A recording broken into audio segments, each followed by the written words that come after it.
Good evening everyone and welcome to today's daily test paper discussion. आज हमने conduct किया था सीडीएस का new daily test paper number 20, CDS and AFCAT का। ये पेपर वैसे तो फ्राइडे को होना चाहिए था, but because of my absenteeism Friday को ये पेपर हो नहीं पाया था। And then Saturday was the weekly test paper, तो ये पेपर फ्राइडे वाला आज कंडक्ट हुआ था। तो स्टार्ट करते हैं इसके डिस्कशन के साथ कि किस तरह के क्वेश्चंस आए थे, क्योंकि आज बच्चों का स्कोर कुछ खास अच्छा आया नहीं था। आज के पेपर में काफ़ी सारे बच्चे सिंगल डिजिट स्कोरर्स थे या उससे भी कम कुछ बच्चों के स्कोर थे। तो देखते हैं ऐसा क्या खास है इस पेपर के अंदर में, और जानने की कोशिश करते हैं कि what is the correct approach of solving this question. तो स्टार्ट करते हैं। सबसे पहला क्वेश्चन नंबर सिस्टम का, जिसके अंदर में दो चीजें और आ गई हैं। एक थोड़ा सा इसके अंदर एचसीएफ एंड एलसीएम का कोई कंसेप्ट है। जैसे क्वेश्चन क्या कह रहा है, N ascending series of number satisfies the following condition. मतलब कुछ सीरीज ऑफ नंबर्स हैं जिनके बारे में अभी तो मुझे कुछ नहीं पता है, लेकिन क्वेश्चन के अंदर में डेटा दिए हुए हैं जिससे कि हम उस सीरीज के पहले, दूसरे और फिर एक तरह से एक बार सीरीज पकड़ में आ जाएगी तो हम लोग को उस सीरीज का 6th नंबर तक पहुंचना है। क्वेश्चन यही बोल रहा है 6th number of this series. अच्छा, डेटा को पहचानने के लिए जो पहला कंडीशन दिया हुआ है वो क्या है कि when divided by 3, 4, 5 and 6 leaves the remainder of 2। अब ये बातें हमने की थी एलसीएम वाले चैप्टर में। तो सबसे पहले क्या करेंगे, ये जो नंबर्स हैं 3, 4, 5 एंड 6, इसका एलसीएम निकाल लो, और फिर जो भी एलसीएम आएगा उसमें ये रिमाइंडर को ऐड करना है। तो एक बार एलसीएम में निकाल के ही दिखा देता हूं पूरा। 2 से काटा, फिर 3 से काटा, तो ये देखो तुम्हारा बन गया है 5 to 10 30 60। LCM is 60। इसका मतलब है कि जो भी तुम नंबर ढूंढ रहे हो वो किस फॉर्म में होने वाला है, तो 60k प्लस 2। अब ये 60k प्लस 2 मैंने क्यों लगाया, क्योंकि मुझे अभी पहला नंबर ही नहीं मिला है। तुम बोलोगे सर 62 ले लो, नहीं 62 नहीं ले सकता, क्योंकि इसमें एक कंडीशन और भी है जो कि हमें ध्यान में रखना है कि when divided by 11 leaves no remainder. अगर मैं 62 लेके चले जाता तो 11 वाला जो कंडीशन है वो कभी सेटिस्फाई नहीं होता। तो अभी मुझे पहला नंबर ढूंढना पड़ेगा जो कि इस कंडीशन को भी सेटिस्फाई कर रहा है और साथ ही साथ वो 11 से डिविजिबल भी है। तो इसके लिए हम लोग क्या करेंगे, के को कुछ वैल्यूज देंगे। सबसे पहला वैल्यू देते हैं 1। तो नंबर 1 वैल्यू आ गई वही जो हम लोग सोच रहे थे, 62। इससे बात नहीं बनेगी क्योंकि ये 62 11 से डिवाइड नहीं होता है। अब 2 डालो तो ये बन जाएगा 122। इसमें भी प्रॉब्लम है, ये भी डिवाइड नहीं होता है 11 से। 3 डालने पे ये बनेगा 182, इससे भी बात नहीं बनी। 4 डालने पे जाके मुझे पहला नंबर मिलेगा 60 इंटू 4 242। अब 242 को तुम चेक कर सकते हो। 11 की डिविजिबिलिटी कहती है कि अल्टरनेट प्लेसेस के डिजिट्स के सम का डिफरेंस। जैसे यहां पे क्या है, 2 + 2 4 -4 0 आ रहा है। क्या चाहिए, 0 चाहिए या फिर 11 के टेबल का नंबर चाहिए। तो ये पहला नंबर तुमको मिल गया। अब बाकी नंबर निकालने के लिए इस 2 को थोड़ी देर के लिए छोड़ दो, 60 इंटू के कर लो। क्या आएगा, 660। अब इस 60 को तुमको क्या करते हुए जाना है, इन नंबर्स के साथ में ऐड करते हुए जाना है। तो अगला नंबर, ये तो सीरीज का पहला नंबर तुमको मिल गया 242। अगला नंबर डालने के लिए क्या करोगे, 660 को ऐड करोगे। जैसे ही 660 ऐड करोगे तो ये बन जाएगा 902। अब अगेन इसमें 660 ऐड करो क्योंकि तुम्हें 6th नंबर तक पहुंचना है। इसमें 660 ऐड करोगे तो ये 1562 हो जाएगा। अब इसमें 660 ऐड करो, तो 660 ऐड करके देख लो, यहां पे ये बनने वाला है 2 2। अरे कर लेता हूं एक बार, 660 ऐड करते हैं, रुक जाओ। 2 2 2 2, नहीं 2 2 होगा, हाँ 2 2 2 2। अब इसमें अगेन 660 ऐड कर लो तो ये बन जाएगा 2 8 8 2। और फिर इसमें 660 अगर ऐड करते हैं तो तुम्हारा 6th नंबर आ गया है 660। अब चलो मैं यहां पे पूरा कायदे से ऐड कर देता हूं। तो 2 4 5 3 5 4 2 ये आंसर होना चाहिए। C option is the correct answer. तो बहुत ही बेहतरीन क्वेश्चन था। ध्यान रखना, इस तरह के क्वेश्चंस को वो टारगेट करेगा। तुम्हें दोनों कंडीशन को सेटिस्फाई करते हुए नंबर तक पहुंचना है। आई होप समझ में आ गया होगा। अगले क्वेश्चन की तरफ मूव करेंगे। हाँ, ये क्वेश्चन काफी बच्चों को नहीं आ रहा था, जबकि ये क्वेश्चन मैंने क्लास में करवाया था, तो एक बार अच्छे से देख लेना। क्वेश्चन स्टार्ट होता है विद द कंडीशन, एक वैल्यू दे रखी है x + 1/x की 3, और हमें निकालना है क्वेश्चन में x⁵ + 1/x⁵। तो ये कैसे किया जाए, देखो ध्यान से। सबसे पहले इसकी स्क्वायरिंग करो बोथ साइड्स, जिससे कि तुमको x² + 1/x² की वैल्यू मिल जाएगी। खोल लेते हैं, तो ये हो गया 9। x² + 1/x² की वैल्यू अगले ही स्टेप में बन जाना है 7। अब ये क्यों निकाल रहे हैं ये तुमको अभी थोड़ी देर में पता चल जाएगा। अच्छा, ये करने के बाद सेम इक्वेशन की क्यूबिंग करनी है। मतलब यहां पे आ गया x + 1/x का होल क्यूब, और यहां पे फॉर्मूला लगाना है a cube plus B cube plus 3ab into A plus B. तो इसकी वैल्यू हमें 3 दे रखी है, तो ये 27 हो गया। यहां पे आ गया x cube plus 1/x cube, और ये 3 इंटू 3 दैट इज 9। तो यहां से x cube plus 1/x cube की वैल्यू आ जाएगी 27 माइनस 9 दैट इज 18। आप संभाल के रख लो इन दोनों वैल्यूज को। अब बारी आती है कि ऐसा किया क्यों। तो देखो, इसकी वैल्यू निकालने के लिए तुमको इन दोनों को मल्टीप्लाई करना ही था, लेकिन क्या इन दोनों का मल्टीप्लीकेशन इसके इक्वल होगा? तो इसका आंसर है नहीं। तो ये क्यों, देखो ध्यान से। अगर मैं x square plus 1/x square को x cube plus 1/x cube से मल्टीप्लाई करता हूं, तो यकीनन मुझे ये दो टर्म्स तो मिलेंगे, लेकिन साथ में कुछ एक्स्ट्रा टर्म भी मिलने वाले हैं। अब वो एक्स्ट्रा टर्म क्या है? देखो, पहला तो मिल गया x5, इसके बाद मिलेगा 1/x जब मैं इन दोनों को मल्टीप्लाई करूंगा, और जब इन दोनों को करूंगा तो x मिलेगा, और सबसे लास्ट वाले में 1/x5। तो हम लोग को क्या चाहिए? सिर्फ x5 प्लस 1/x5। इसका मतलब है कि जो भी आंसर उसमें से ये वैल्यू तो सब्ट्रैक्ट करना पड़ेगा। तो इसका एक फॉर्मूला बन गया कि इसमें से हमें माइनस करना है x प्लस 1/x की वैल्यू, जो कि क्वेश्चन में ऑलरेडी गिवन है। तो नेट टोटल हमें क्या मिला है? एक तो इसकी वैल्यू मिली है 7, एक इसकी वैल्यू मिल गई 18, और इसमें से माइनस करना है x प्लस 1/x की वैल्यू दैट इज 3। तो कंप्लीट आंसर हो गया 126 minus 3, that means 123 is the correct answer. आगे से ध्यान रखना, ऐसा कोई भी क्वेश्चन आए तो you have to follow the same approach. मेरे हिसाब से समझ में आ गया होगा। अगले क्वेश्चन की तरफ चलते हैं। ये भी बहुत प्यारा क्वेश्चन था, काफी बच्चे इसको बड़ी मेहनत से सॉल्व कर रहे थे, बट इसका सही अप्रोच क्या होगा सॉल्व करने का, देखते हैं।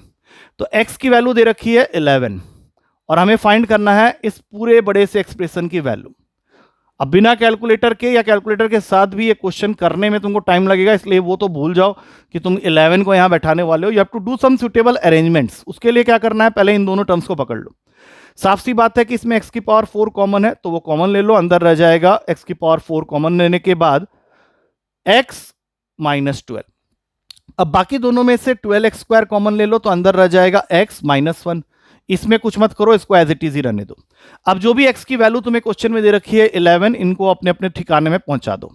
तो सबसे पहले आ गया 11 के पावर में 4 मल्टीप्लाइड विथ 11 माइनस 12। उसके बाद आ गया 12 into 11 square into 11 minus 1 that is 10, और यहां आ जाएगा 12 इंटू 11 माइनस 1। अब देखो क्या करना है।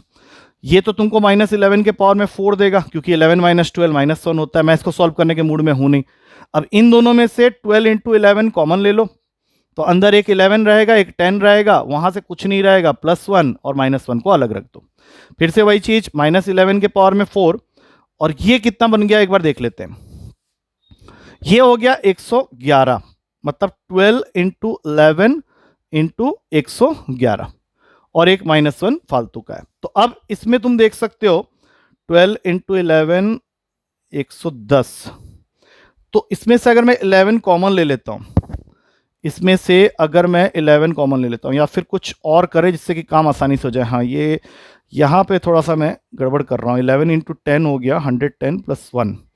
तो इसमें से अगर -11 को कॉमन ले लिया जाए, अच्छा एक बार फिर से इस क्वेश्चन को ट्राई करते हैं। थोड़ा सा वहां पे कुछ गड़बड़ हुआ है। क्वेश्चन दिया हुआ था, हमने पहले कॉमन लिया x की पावर 4, अंदर आ गया x माइनस 12। ये तो स्टेप सही है बिल्कुल। अब इन दोनों में से 12x स्क्वायर कॉमन लिया, तो अंदर आ गया x माइनस 1, और फिर बच गया 12x माइनस 1। अब इसमें वैल्यू डालते हैं। सबसे पहले 11 के पावर में 4, ये हो गया 11 माइनस 12। इसी को पहले निपटा देते हैं, -11 के पावर में 4, भूल जाओ इसको। अब यहां आ गया 12 into 11 square into 11 minus 1 that is 10। ये हो गया 12 इंटू 11 माइनस 1। ओके, अब जरा देखते हैं कि क्या करना सही रहेगा हमारे लिए। क्या कॉमन लिया जाए या ना लिया जाए, मैं ये सोच रहा हूं। अगर मैं कॉमन लेता हूं तो कितना फायदा होगा, नहीं लेता हूं तो क्या फायदा होगा, ये सोचने वाली बात है। तो ऐसा करते हैं, इन दोनों को एक साथ कर देते हैं और इनको मल्टीप्लाई कर लेते हैं। 12 इंटू 11 माइनस 1, मतलब 132 माइनस 1। नहीं, 12 इंटू 11 कितना हो गया, 12 132 माइनस 1। इसका बाद में देखेंगे क्या करना है। अब इन दोनों में से I think we can take common 11 square, तो अंदर आ जाएगा -11 स्क्वायर प्लस 120। हाँ, ये सही रहेगा, और 132 माइनस 1 अपनी जगह है। अब -11 स्क्वायर हो गया -11 स्क्वायर 121, -1 आएगा, तो माइनस का 11 स्क्वायर प्लस 132 माइनस 1, ये तुम्हारा फाइनली आ रहा है। अब यहाँ पे -11 स्क्वायर मतलब -121, -1 + 132, मतलब फाइनल आंसर हो गया 10, क्योंकि -121 -1 -122 देगा, और ये तुम्हारा बी का आंसर हो गया 10। अब चलते हैं अगले क्वेश्चन में। अगला क्वेश्चन ध्यान से समझना है इस क्वेश्चन को। सबसे पहली चीज वो तुमको ये बोल रहा है कि 99 से 1000 तक जब हम लिखेंगे तो डिजिट 8 को यूनिट स्पेस में रख के हम लोग कितने नंबर बना सकते हैं। तो सबसे पहले तो 100 से 199 के बीच में सोच के देखते हैं कि ऐसा कितनी बार होगा। देखो, सबसे पहली चीज 108 है, फिर 108 के बाद 118 है। मैं लिख के बता रहा हूं, बाकी सारे केस नहीं लिखूंगा। 128, 138, 148, 158, 168, 178, 188, 198। अब एक बार काउंटिंग करते हैं। 1 2 3 4 5 6 7 8 9 10 नंबर मिल रहे हैं इस सीरीज के अंदर। तो इस तरह से 200 से 299 के बीच में भी 10 होंगे, फिर 300 से 399 के बीच में भी 10 होंगे, और इस तरह से हम लोग को जाना कहां तक पड़ेगा, 900 से 999 तक, क्योंकि बिटवीन बोला है तो यहां पे भी 10 होंगे। तो टोटल 10 10 10 10 के 9 सेट बन रहे हैं। तो आंसर हो गया 10 × 9 दैट इज 90। इस तरह के क्वेश्चन को इसी अप्रोच से किया जाता है, सीधा आंसर मिलेगा 90, दैट इज सी ऑप्शन। अब चलते हैं पांचवें क्वेश्चन में। अब देखो, इस क्वेश्चन के अंदर में एक जबरदस्त ट्रिक तुम लोग को बताऊंगा, ध्यान से समझना। किसी भी क्वेश्चन में अगर वो तुमको 3 कंसेक्यूटिव ऑड नंबर्स लेने के लिए बोल रहा है या 3 कंसेक्यूटिव इवन नंबर्स के लिए बोल रहा है, तो आगे से ध्यान रखना, सिंप्लीफिकेशन को सिंपल बनाने के लिए कंसेक्यूटिव ऑड नंबर्स को भी तुम x-1, x एंड x+1 ले सकते हो। इवन के लिए भी काम करेगा, लेकिन चूंकि यहां पे सेम क्वेश्चन में ये दोनों चीजें आ गई हैं, इसलिए एक को y-1, y एंड y+1 ले लेते हैं। ये मैंने लिया है कंसेक्यूटिव ऑड के लिए, ये मैंने लिया है कंसेक्यूटिव इवन के लिए। अब क्वेश्चन के अंदर और क्या दिया हुआ है देख लेते हैं। द स्मॉलेस्ट इवन नंबर हो गया मेरा y-1 is 9 more than the largest odd number, that means y-1 minus x+1 ये वैल्यू 9 के इक्वल है। अब यहां से मुझे एक इक्वेशन मिलने वाला है, देखते हैं क्या मिलता है। y-1 minus X minus 1 equals to 9, तो y माइनस एक्स की वैल्यू हो गई 11। संभाल के रख लो इसको।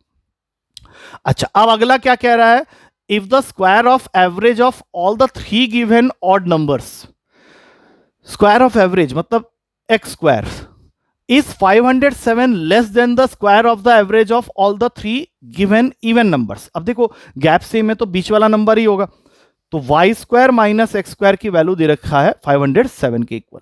इसको ब्रेक कर लेते हैं, y plus X into Y minus X is equals to 507।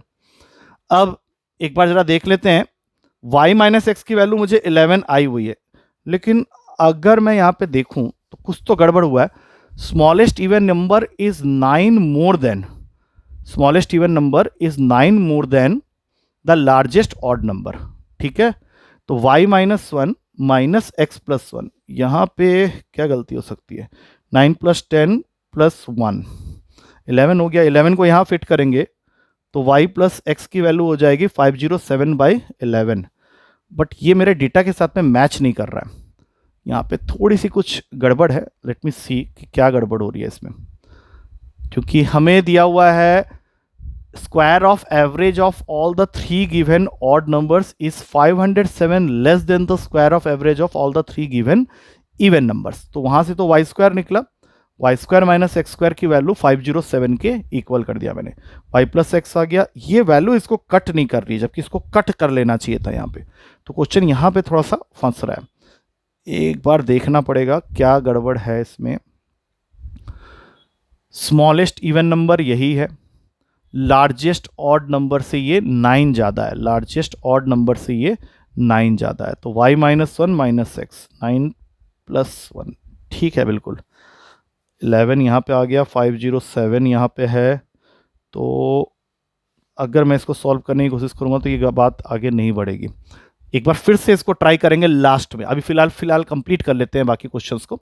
अच्छा, अगला क्वेश्चन जो है उसमें वो तुमको ये कह रहा है कि तुम्हारे पास में 4 सेक्शंस हैं A B C and D, और average weight of the students in 4 sections is 60 kg।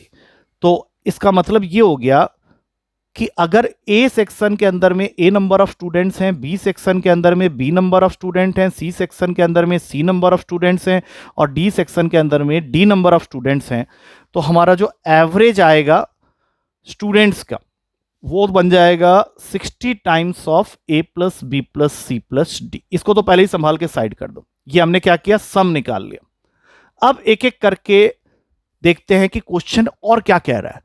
The average weight of students individually of A B C and D are 45। तो सपोज कर लेते हैं ए को हमने माना था ना, तो ये हो जाएगा 45A प्लस 50B। ये क्या है, ये तुम्हारा फर्स्ट कंडीशन है। If the average weight of the students of section A and B together is 50 kg upon में A plus B is equals to 48। तो यहां से इक्वेशन आ गई 45A plus 50B is equals to 48A plus 48B। तो यहां से जो रिलेशन मुझे देखने को मिल रहा है वो है 3A is equals to 2B। यही आएगा 3A is equals to 2B। इसको संभाल के रख लेते हैं, देखते हैं इसका कुछ यूज होता भी है या नहीं। अच्छा, इसी तरह का एक और कंडीशन है कि the average weight of B and C together students. तो B और C को हम लोग यहां पे क्या करने वाले हैं, तो B और C के मार्क्स देख लो पहले। 72B प्लस 80C अपॉन में B प्लस C, ये दिया हुआ है तुमको 60 के इक्वल। तो यहां से आ जाएगा 72B plus 80C is equals to 60B plus 60C। तो टोटल इक्वेशन क्या बन गया, तो 12B 72B plus 80C। B और C की बात हो रही है ना, B, अच्छा सॉरी यहां पे 50 आएगा, 50B plus 72C, 50B plus 72C। ये पूरा गलत हो गया, 50B प्लस 72C लेना पड़ेगा मुझे। तो ये बन गया 50B plus 72C is equals to 60B plus 60C। तो ये आ जाएगा 10B is equals to 12C। अब इन दोनों रिलेशन को लेके हम इक्वेट कहां करेंगे, तो इक्वेट करने के लिए तुम्हारे पास में टोटल नंबर ऑफ स्टूडेंट्स के साथ साथ उनका एवरेज भी है। तो एक इक्वेशन बन जाएगी जो कि मैं यहां लिख रहा हूं, 45A plus 50B plus 72C plus 80D is equals to, अब इसके साथ इक्वेट कर दो, 60A plus 60B plus 60C plus 60D। अब सबको एक तरफ खींचो। तो एक तरफ जब खींचोगे तो सबसे पहले आएगा ये इधर, तो ये बन जाएगा 0 is equals to 15A plus 10B minus 12C और फिर माइनस 20D। अब तुम आंसर के बिल्कुल नजदीक हो, क्योंकि 10B को तुमने 12C के इक्वल प्रूफ किया हुआ है। तो ये दोनों वैल्यूज तो यहीं पे कैंसिल हो गए और तुम्हारे पास में फाइनली आ गया 15A minus 20D is equals to 0, जो कि देगा 15A is equals to 20D। और हमें A और D का रेशियो पूछा है, तो ये हो जाएगा 20/15, काटने के बाद बन जाएगा 4/3। 4/3 वाला ऑप्शन बी में अवेलेबल है, so correct answer will be 4/C। तो ये जो मैंने किया है मैं इसको एक बार फिर से समझा देता हूं। ए के अंदर नंबर ऑफ स्टूडेंट्स ए मान लिया, बी के अंदर बी, सी के अंदर सी और डी के अंदर डी। और यहां पे फाइनली उन्हीं की वैल्यूज को फिट कर दिया मैंने, क्योंकि एवरेज दिया हुआ था तुमको 60 पूरे क्लास का। तो 60A plus 60B plus 60C plus 60D। और यहां पे इनके सम टोटल को निकाला, क्योंकि सेक्शन ए में टोटल बच्चे जो थे वो इंडिविजुअली 45, 50, 72 और 80 थे, तो उसके साथ इक्वेट किया। और इनके बीच का जो रेशियो है वो मैंने यहां पे बनाया था, जहां पे यहाँ पे छोटी सी गलती हुई थी, तो उसको मैंने रेक्टिफाई किया। और इसमें तुमको प्रूफ कर दिया था कि 12C 10B के बराबर है, इसलिए ये वैल्यूज यहां पे कट हो गई है। एक बार वीडियो को दोबारा देख लेना, समझ में आ जाएगा कि क्या गलती हुई है वहां पे। और मैंने गलती रेक्टिफाई तो कर दिया है, बट थोड़ा सा क्लमजी हो गया है, तो मे बी अगर जरूरत पड़ेगी तो क्लास में एक बार और बता दूंगा। अब चलते हैं नेक्स्ट क्वेश्चन की तरफ। नेक्स्ट क्वेश्चन वोट्स के ऊपर में है। 3 candidates are participating in a vote. Election के अंदर में ये पार्टिसिपेट कर रहे हैं ए, बी एंड सी। अब क्वेश्चन स्टार्ट होता है, A gets 40% of the votes more than B. मतलब ए को बी जितना तो मिल ही रहा है, बट उससे 40% ज्यादा मिल रहा है।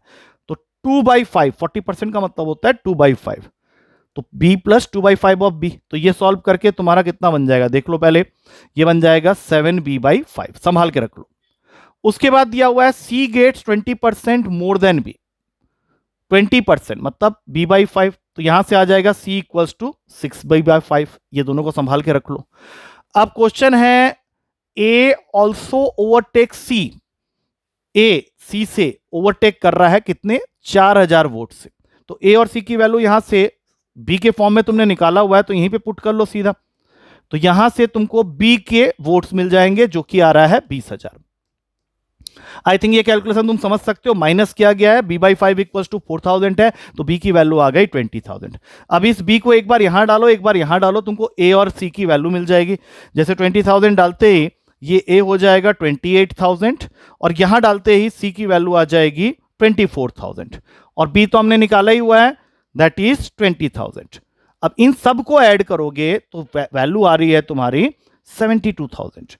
लेकिन इसको आंसर मत बना लेना, क्योंकि क्वेश्चन में एक लाइन फाइनली लिखा हुआ है कि 90% वोटेड।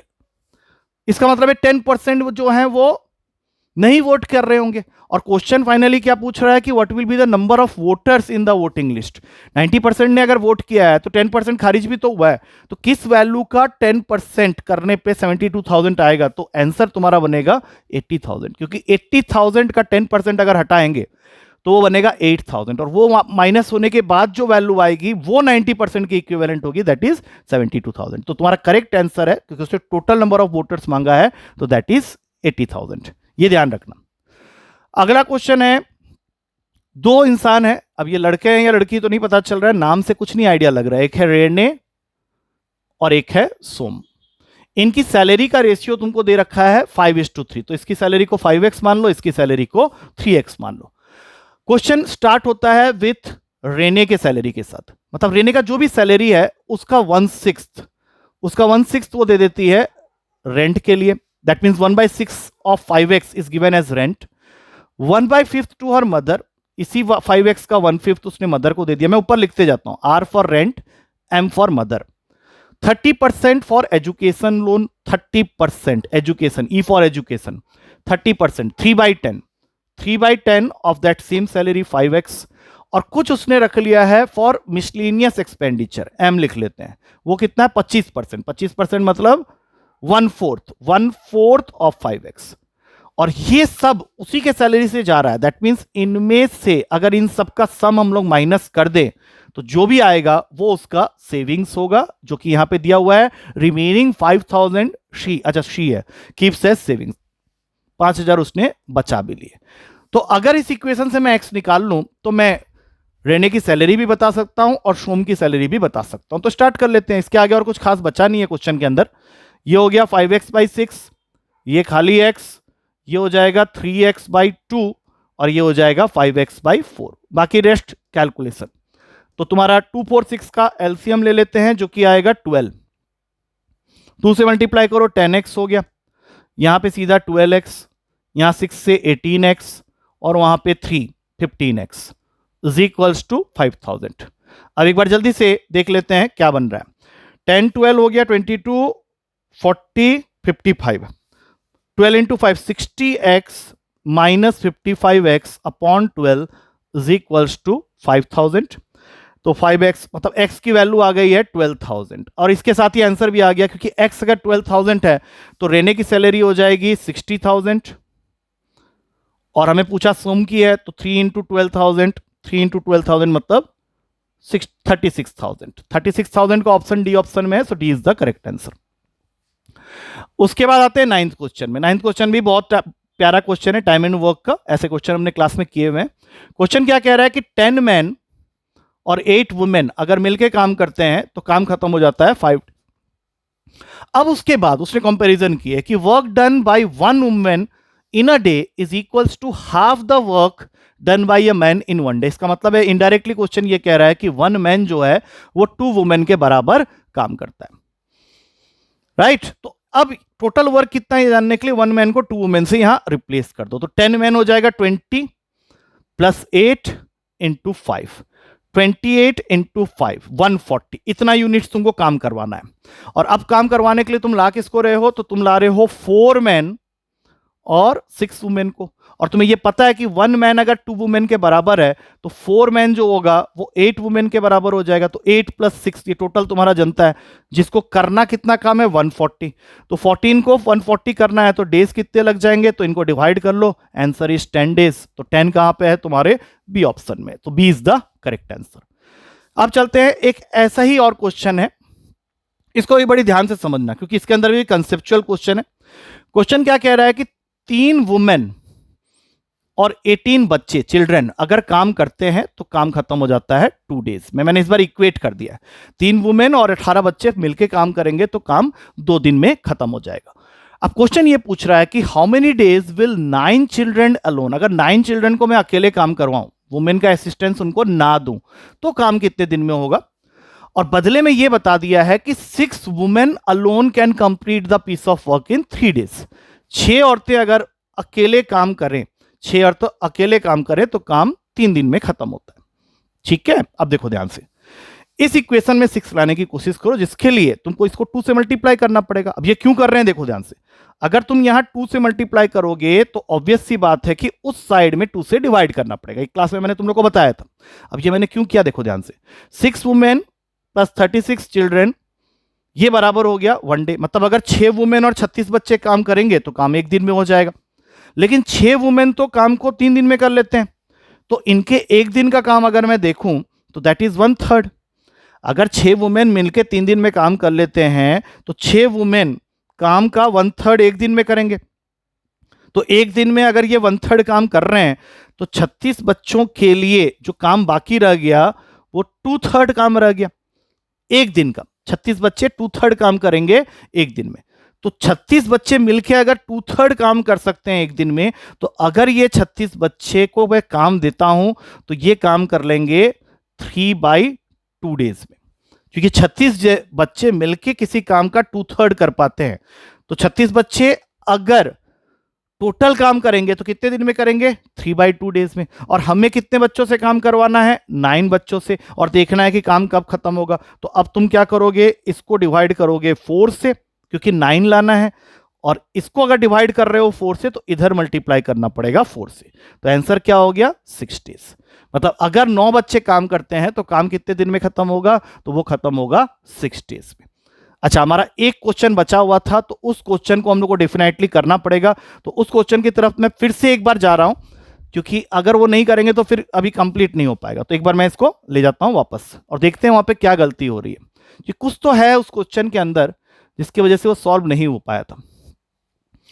क्वेश्चन कौन सा था, हाँ, 3 कंसेक्यूटिव ऑड नंबर्स। मैंने बोला था कि कंसेक्यूटिव ऑड नंबर्स को लेने का एक तरीका है। मैं फिर से एक बार देखता हूं, क्योंकि करना तो मैंने वही है, x-1, x एंड x+1, ये मैंने मान लिया है 3 कंसेक्यूटिव ऑड नंबर्स को। और उसी तरह से 3 कंसेक्यूटिव इवन नंबर्स जब मैं लूंगा तो ये बन जाएगा y-1, y एंड y+1। चलो, ये तो हो गया। अब स्मॉलेस्ट इवन नंबर अगर मैं देखूं, स्मॉलेस्ट इवन नंबर ऑब्वियस सी बात है y-1 है, is 9 more than the largest odd number. इसका मतलब है कि लार्जेस्ट ऑड नंबर ये है और ये स्मॉलेस्ट इवन नंबर है जो कि 9 ज्यादा है। ठीक है, तो ऑब्वियस सी बात है कि -(x+1) करके 9 के इक्वेट करना है। तो यहां से इक्वेशन आ गई y-1 - x-1 = 9। तो ये बन गया y - x = -1 ये 2 -2 हो रहा है, इधर जाके बन जाएगा 11। ये फिर वहीं पे फंस रहा है जाके, y - x आ गया 11। अच्छा, अब क्या है, if the square of average of all the 3 given odd numbers, square of average of all the 3 given odd numbers, इन तीनों का अगर मैं एवरेज निकालता हूं, तीनों ऑड नंबर्स का, तो वो आता है x। इसका square is 507 less than the square of the average of all the 3 given even numbers, तो इसका तो y² होगा। तो y² माइनस x² की वैल्यू को वो बता रहा है 507 के इक्वल। और क्वेश्चन यहां पे आके फंस जाता है, क्योंकि इसके आगे हम लोग को करने के लिए ये y + x into y - x = 507 के अलावा और कोई रास्ता मुझे दिख नहीं रहा है। y - x की वैल्यू को अगर मैं देख लूं तो वो तो 11 है, तो अगले स्टेप में ये बन जाएगा 507/11। हम लोग को फाइंड करना है smallest odd number. Smallest odd number मतलब मुझे x-1 की वैल्यू चाहिए। Okay okay okay okay okay, तो ऐसा करते हैं, इसके नीचे ये वैल्यू लिख देते हैं एक बार। और हमें निकालना किसकी वैल्यू है, स्मॉलेस्ट ऑड नंबर, मतलब x-1 चाहिए, तो x की तलाश में निकलते हैं। इसके लिए ऐसा करते हैं, इनको माइनस करते हैं, देखते हैं क्या आता है। 2x is equals to 507/11 minus 11। नहीं, ये फ्रैक्शन में चले जा रहा है, 121 हो जाएगा यहाँ से। 507 में से 121 अगर मैं माइनस करता हूँ तो ये होता है 426। 10 से 2 गया 8, 4 1 386, 386/11। ठीक है, 386/11। अब ये 2 से कटेगा, ये बन जाएगा 193। अब ये आ गया x की वैल्यू, और हम लोग को क्या चाहिए, x-1 चाहिए। तो 193/11 को मैं -1 भी अगर करता हूं तो मेरी वैल्यू नहीं आएगी। मेरे ख्याल से क्वेश्चन में कुछ एक प्रॉब्लम है, मैं इसका एक दोबारा वीडियो बना के तुम्हें शेयर करता हूं। बाकी क्वेश्चंस को एक बार अच्छे से स्टडी कर लेना, I think they are all clear. इसका सॉल्यूशन मैं अभी रेडी करके तुम लोगों को बताता हूं। हो सकता है क्वेश्चन में कुछ प्रॉब्लम रही होगी जिसकी वजह से भी आंसर नहीं मैच कर रहा है, but I will just make it in a while. ठीक है, टिल देन सारे क्वेश्चंस एक बार स्टडी कर लो, and whatever doubts will come still you can ask me in the class. कल मिलते हैं नेक्स्ट पेपर के डिस्कशन के साथ। Till then take care and thank you to all of you.